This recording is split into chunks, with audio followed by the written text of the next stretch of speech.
Vítajte priatelia na Myjave. Moje meno je Martin, toto sú Kopaničiarske noviny a v tomto videu vás svojím hlasom prevediem krásami a zaujímavosťami mesta Myjava. Máme krátko pred Medzinárodným folklórnym festivalom, jedným z najväčších folklórnych festivalov na Slovensku, a na Myjavu prichádzajú tisíce návštevníkov, aby si užili tento sviatok ľudových tradícií a jeho bohatý program so stovkami účinkujúcich. Video slúži vám, návštevníkom festivalu. Predstavím vám zaujímavosti a pamätihodnosti, ktoré si môžete v rámci pobytu v meste nielen cez festival, ale aj po iné obdobia prezrieť a dozviete sa aj ďalšie informácie o Myjave. Domáci naopak môžu objaviť vo svojom zaujímavom a peknom meste niečo nepoznané. Poďme spoločne do ulic metropoly pod Slamou.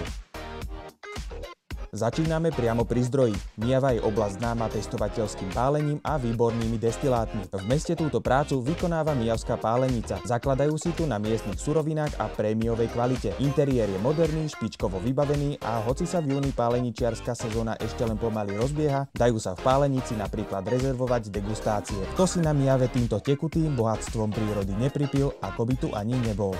Myjavský viadukt je takmer 200 metrov dlhý a 30 metrov vysoký. Myjavou prechádza z Považia na Moravu malebným kopaničiarskym prostredím historická železničná trať, na ktorej sú vybudované rôzne technické pamiatky, ako napríklad tunel generála Milana Rastislava Štefánika v Brestovci, ktorý patrí medzi najdlhšie na Slovensku. Myjavský viadukt je národnou kultúrnou pamiatkou vďaka svojej unikátnej oblúkovej konštrukcii. Myjavská železničná stanica je zrekonštruovaná do podoby z 20. rokov minulého storočia. Na nádraží sa nachádza táto rarita, model Štefánikovej mohyly v mierke 1:30. Mimochodom, ozajstná mohyla na Bradle je od Myjavy vzdialená len 12 km. Ak pri cestovaní využívate verejnú dopravu, prísť vlakom na Myjavu je tá najlepšia možnosť. Milan Rastislav Štefánik a Myjava majú spoločný aj tento pamätník, postavený v zaujímavom kubistickom štýle a píši sa hneď s dvomi prvenstvami. Je to vôbec prvý postavený Štefánikov pamätník v Československu a ako jediný nebol zo svojho pôvodného miesta nikdy premiestnený. Môžete si na ňom všimnúť napríklad miesta, kde náš slovenský velikán pôsobil. Na Myjavskom námestí nájdete sochu partizánov, pamätník Slovenského národného povstania. V blízkom pohorí Bielých Karpát počas vojny fungoval aktívny odboj s viacerými partizánskymi skupinami. V meste a okolitých obciach nájdete viaceré pamiatky, ktoré túto dôležitú historickú súčasť regiónu pripomínajú.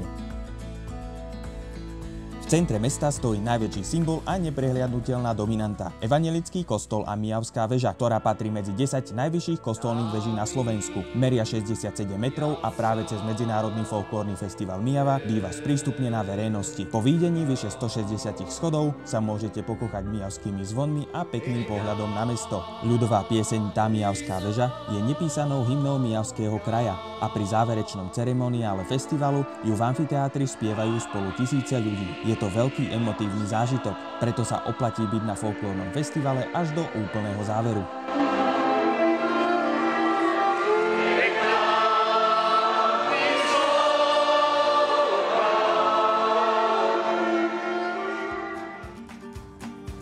Na priečelí nákupnej pasáže sú zakomponované 4 reliéfy, ktoré dotvárajú inak v 20. storočí značne zmenenú tvár a architektúru centra mesta. Každý z reliéfov symbolizuje určitú historickú etapu, zachytáva tradičné remeslá, život na kopaniciach a dôležité dejinné udalosti.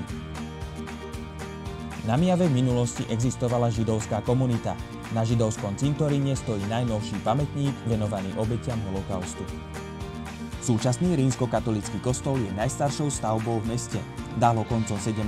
storočia postaviť Daniel Krman, evanjelický hodnostár a významná cirkevná osobnosť Myjavy i celých uhorských dejín. Kostol bol v minulosti obklopený vysokými múrmi, z ktorých sa zachovala vstupná brána.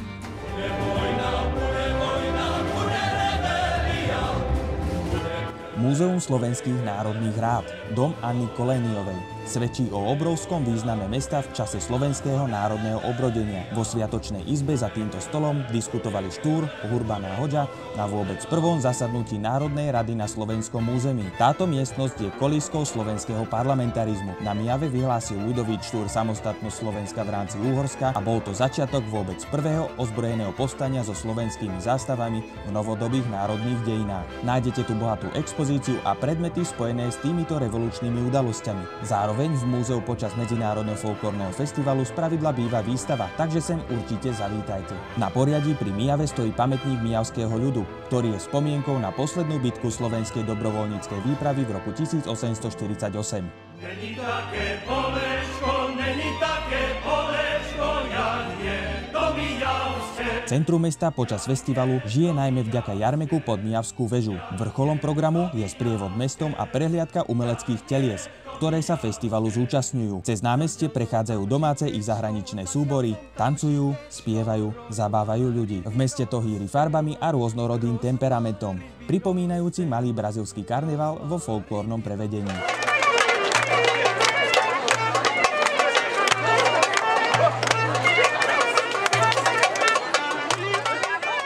Myjava je domovom viacerých folklórnych zoskupení, zachovávajúcich spevy, piesne, tance a kroje. Región doma i po celom svete reprezentuje predovšetkým folklórny súbor Kopaničiar. Zvyky a tradície tu počas roka stále žijú vďaka rôznym kultúrnym podujatiam. Hodnotnú expozíciu ľudového bývania a tradícií nájdete v Gazdovskom dvore na Turej lúke. Počas festivalu tu prebiehajú organizačné prípravy a sú ubytovaní hostia zo zahraničia. V inom termíne počas roka je však Gazdovský dvor tou najlepšou možnosťou na výlet. Napríklad cez augustové dožinky, kde sa schádzajú stovky krojovancov tvoriacich dožinkový sprievod, vôňu lekváru, varenie slivkových gulí, degustáciu pálenky a v neposlednom rade atmosféru so svojským historickým nádychom si tu koncom leta užijete počas Dňa sliviek. Jeden z najkrajších výhľadov na prírodu, ktorých je v okolí naozaj dostatok, sa vám naskytne na Turolúckom vrchu Hrajky. Tento pomník pripomína tragické miesto, kde bolo popravených 12 evanjelikov zapojených do tzv. Turolúckej vzbury. Lipa veľkolistá u Belánskych. Majestátny strom s obvodom kmeňa 10 metrov má vek 600 rokov. Je to významná chránená prírodná pamiatka. Traduje sa, že počas vojny sa v jej kmeni skrývali partizáni pred Nemcami. Či je to pravda, nevedno, ale bez vetra sa ani lístok nepohne. Okrem toho na Kopaniciach nájdete typické kameno-hlinené domčeky a stodoly. Krásny prejav ľudovej architektúry.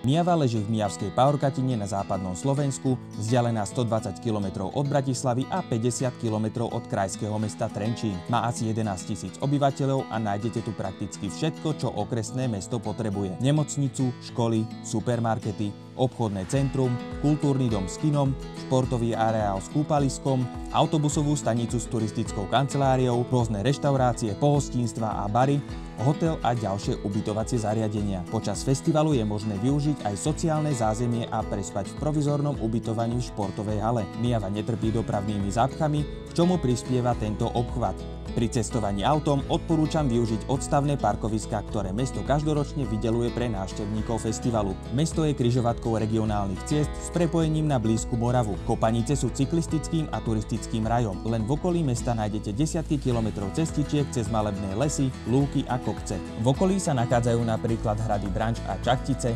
železničné múzeum v Starej Turej, lyžiarsky vlek a vodná nádrž v Starej Myjave, partizánske bunkre na Poriadí, pamätník SMP na Rohu, vrch Veľká Javorina a ďalšie turistické ciele.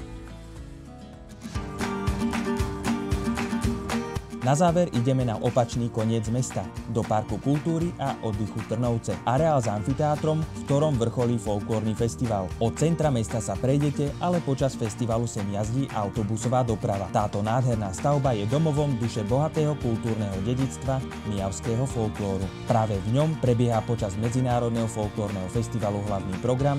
V okolí amfiteátra ale zároveň prebiehajú aj ďalšie aktivity a vystúpenia, stankový a remeselný predaj. Za amfiteátrom na lúke vyrastá mestečko Myjavy. Sú to domčeky s tradičnými kuchyňami starých materí z Kopaníc i ďalších regiónov a koštovka páleného. Zdržať sa tu aj pri náročnom apetíte nie je žiaden problém.